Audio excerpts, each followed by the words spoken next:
I'm Rabbi Jonathan Hausman. As I said, welcome to Ahavath Torah congregation for a speaker who is world-renowned in his subject area. I won't belabor you or bore you with a long introduction, just a couple of points. For those of you who are not students of American history, you should know that our founding fathers had a direct confrontation with jihadists threatening the American Navy in the late 18th and 19th century. Both Thomas Jefferson and John Adams served as U.S. commissioners in London in 1786, and they met with the Tripolitanian ambassador. And they had a rather interesting meeting where they were jarred by the latter's patent hatred, and the ambassador based everything on Quranic precepts.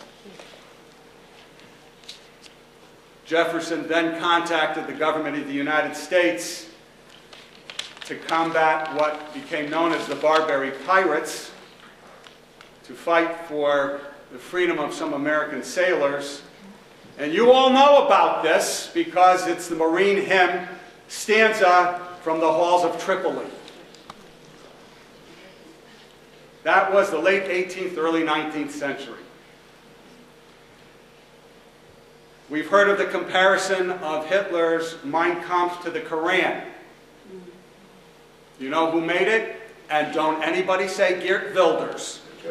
Who said Churchill? Yes, sir, you get the door prize tonight.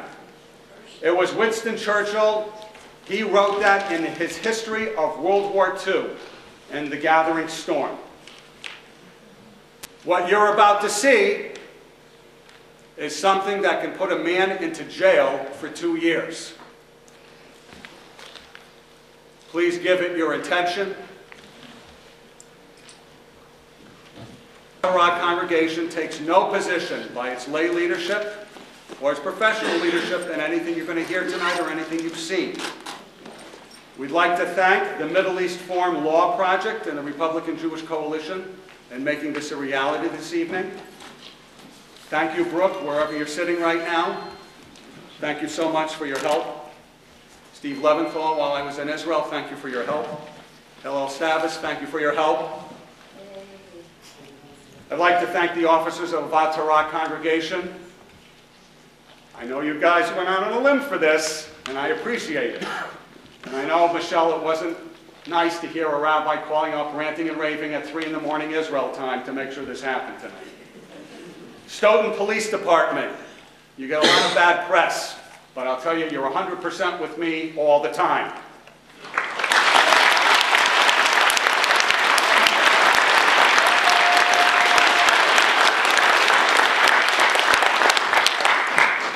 Just one quick story, and then I'll turn it over to Geert.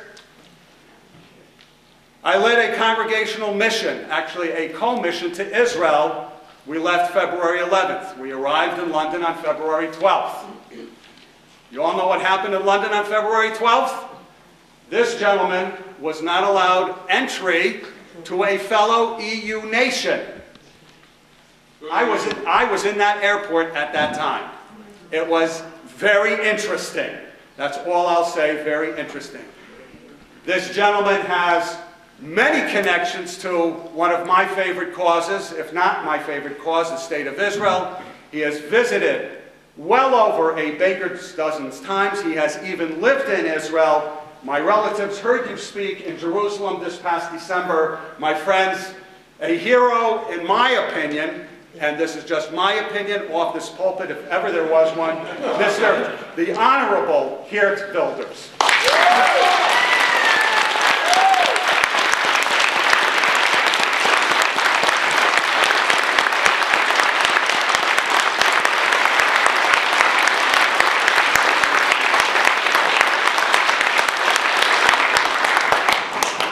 Thank you, my friends, thank you, Rabbi, so much for inviting me. It's an honor and a privilege for me to speak here in this sacred place in Boston. And ladies and gentlemen, I have come to America with a mission, because all is not well in the old world. There is a tremendous danger looming. It's difficult, unfortunately, to be optimistic. We might be in the final stages of the Islamization of my continent, of Europe.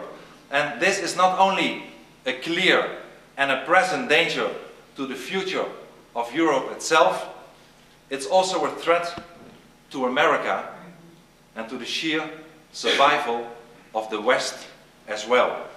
And I have warned against the dangers of the Quran, against the dangers of the Islam in numerous interviews, in opinion articles, in speeches, and of course, which is my job, in parliamentary debates. But pictures often say so much more than words. And that, in fact, is why I made my short film, Fitna. I am a lawmaker. I am not a filmmaker, but I felt that I had the duty to educate people about the real nature and the real face of Islam and the Islamization of Europe. A duty to make clear to everyone that the Quran stands at the heart of jihad. I wanted to show that the Quran is not some dusty old book, but that it's still being used today as a source and inspiration for and justification of hatred, of violence, of terrorism across the world. And after the release of the short film Fitna that you just saw, I ended up in a litany of hate speech litigations. Even the most radical imams in my own country, the Netherlands, claimed 55,000 euro in compensation for its hurt feelings. The most radical imam in Holland. And much worse than that, the Amsterdam Court of Appeal ordered indeed my criminal prosecution last month because of the reality in the film you just saw. 2 years in jail might be the sentence that I get. And it's not all. Even the state of Jordan, the Kingdom of Jordan, wants to prosecute me because of Fitna and threatens to ask for my extradition. You just saw Fitna. You saw that it's actually not made by me. It is made by Muslim extremists. It is made by the Quran. It is made by the Islam itself. And if Fitna is considered hate speech, then what is the Quran itself? And my mission is to warn people of the Islamization of our Western societies and the devastating effects it will have on our freedom. It has revealed that the degradation of our universal values has already begun. And if there is one country in the world that is most dear to me and that faces the threat of the destruction of the power of Islam, it is Israel. When I was a teenager, I lived in Israel for some years and I visited it numerous times after that. And indeed, last December, I showed my documentary Fitna in Jerusalem, in the city of David, in Israel, the only country in the Middle East with a functioning parliament, with a rule of law, with free elections, the only country in the Middle East that shares the values of our Western societies. But unfortunately, Israel is under threat. As Dr. Samuel Huntington wrote so correctly, he said, Islam has bloody borders. And Israel is located precisely at that border. Tiny Israel is situated on the fault line of jihad. And let nobody fool you. This is not a territorial conflict. It is jihad.